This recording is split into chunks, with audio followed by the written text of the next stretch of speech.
நீண்ட நாட்களாக நீங்களும் யூடியூப்ல எல்லாம் பேசுறதுக்கு முன்னாடி உங்க கட்சியோட கொள்கை என்ன, எதை நோக்கி விஜய் பயணிக்கிறாரு அப்படின்னு நிறைய விமர்சனங்களை இது பண்ணியிருப்பீங்க.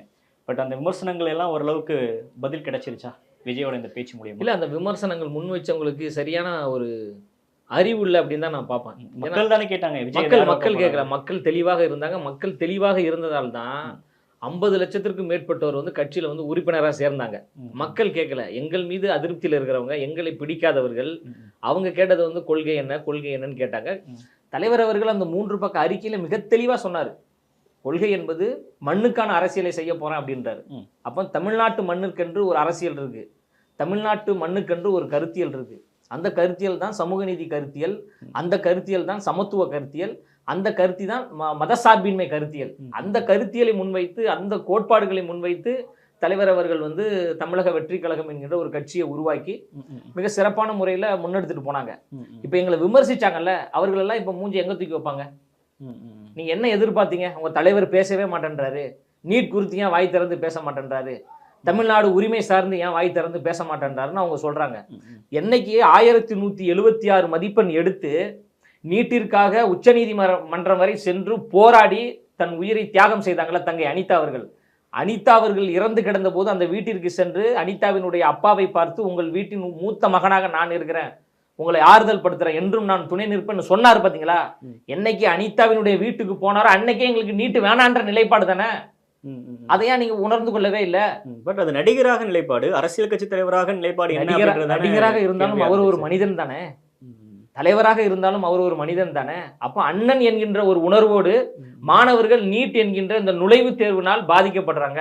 நீட் என்பது சமூக அநீதி, நீட் என்பது மாணவர்களை கொலை செய்கின்ற விஷச்செடி என்பதை அவர் உணர்ந்தாரு.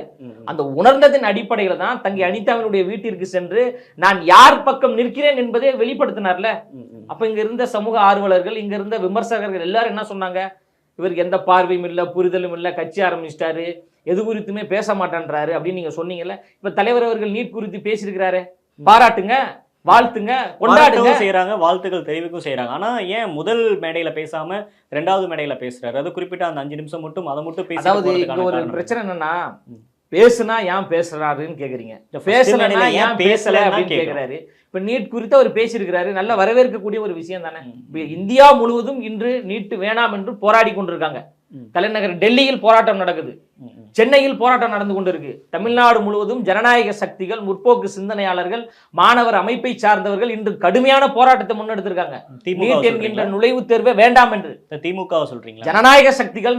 நீங்க ஏன் ஒரு பர்டிகுலர் ஒரு கட்சியை மட்டும் நீங்க சொல்றீங்க? அவங்க இன்னைக்கு போராட்டம் நடத்திருக்காங்க. எல்லாரும் ஜனநாயக சக்திகள் எல்லாரும் போராடுறாங்க, முற்போக்கு சிந்தனையாளர்கள் போராடுறாங்க, சமூக நீதி வேண்டும் என்று நினைப்பவர்கள் எல்லாம் சமூக நீதிக்கு எதிராக இருக்கின்ற நீட் வேண்டாம் என்று போராடிட்டு இருக்காங்க. போராடி கொண்டு இருக்கின்ற பொழுது அவர்களுக்கு ஒரு மாமருந்தாக எங்கள் தலைவர் அவர்கள் பேசிய அந்த பேச்சு என்பது அவங்களுக்கு ஒரு உற்சாகத்தை தருதல, ஒரு உத்வேகத்துல தருதல. அப்போ தமிழ்நாட்டில் ஒரே ஒரு கட்சியை தவிர மற்ற எல்லா கட்சிகளும், எல்லா தலைவர்களும், எல்லா முற்போக்கு சிந்தனையாளர்களும், எல்லா சமூக ஆர்வலர்களும் நீட் என்கின்ற விஷச்செடி தமிழ்நாட்டிற்கு வேண்டாம் என்கின்ற ஒரு நிலைப்பாட்டை ஒன்றிய அரசுக்கு நம்ம சொல்லிட்டோம். ஒன்றிய அரசு, அப்போது வந்த ஒன்றிய அரசு மாநிலத்தில் இருந்த கல்வியை பொதுப்பட்டியலில் கொண்டு வந்தாங்க. அப்போ 1975 77 வரைக்கும் யாரோட ஆட்சி நடந்தது? காங்கிரஸோட ஆட்சி நடக்கிறது, எமர்ஜென்சி பீரியடு. அந்த டைம்ல வந்து கல்வியை வந்து மத்திய பட்டியலுக்கு கொண்டு போறாங்க. அதன் பிறகு 10 ஆண்டுகள் மன்மோகன் சிங் அவர்கள் பிரதமராக இருக்கின்ற பொழுது 10 ஆண்டுகள் அந்த மத்திய அமைச்சரவையில் யான பலத்தில் யார் இருந்தா சொல்லுங்க? யார் இருந்தா? திமுக இருந்துச்சு தானே. அப்ப நீங்க ஏன் வந்து மத்திய பட்டியலில் இருக்கின்ற கல்வியை மாநில பட்டியலுக்கு கொண்டு வரதுக்கு எந்த முயற்சி முன்னெடுக்கல? எல்லா அமைச்சர்களும், முக்கியமான அமைச்சரவை எல்லாம் உங்க கட்டுப்பாட்டுல தானே இருந்தது. பட் இங்க நடந்து ஜெயலலிதா அவர்கள் உயிரோடு இருக்கிற வரைக்குமே நீட் வரலையே.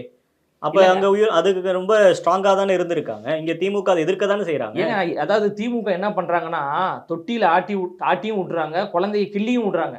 நாங்க என்ன சொல்றோம்னா, இந்த நீட் என்கின்ற அந்த நுழைவுத் தேர்வு வருவதற்கு காரணமே நீங்க தானே. நீங்க ஏன் நீலி கண்ணீர் வடிக்கிறீங்க? இப்ப நாங்க பேசலாம், நாங்க எந்த ஆட்சி அதிகாரத்திலும் இல்லை, நாங்க மத்திய அமைச்சரவையில இல்லை, நாங்க முதல் முறைலாம் இப்பதான் கட்சி ஆரம்பிச்சு மக்களை சந்தித்து பேசுறோம், எங்களுடைய எந்த அதிகாரமும் கிடையாது. இப்ப நாங்க சொல்றோம்னா சரி, அதை மக்கள் ஏற்றுக்கொள்ளலாம், நீங்கள் ஏற்றுக்கொள்ளலாம். திமுக எப்படி சொல்லலாம், அதிமுக எப்படி சொல்லலாம் தான் என்னுடைய கேள்வி. அப்போ நீண்ட காலமாக இந்த தமிழ்நாட்டு மக்கள் வந்து நீட் வேணாம்னு சொல்றாங்க. இப்ப அதற்கான ஆக்கப்பூர்வ நடவடிக்கைகளை எப்படி முன்னெடுக்கணுமோ அதை தான் சொல்லணுமே தவிர, நாங்கள் முதல் கையெழுத்து போட்டோம்னா நீட்டே வராது தமிழ்நாட்டுக்குள்ள ஏன் பொய் சொன்னாங்கன்னு நம்ம கேட்கறோம்ல.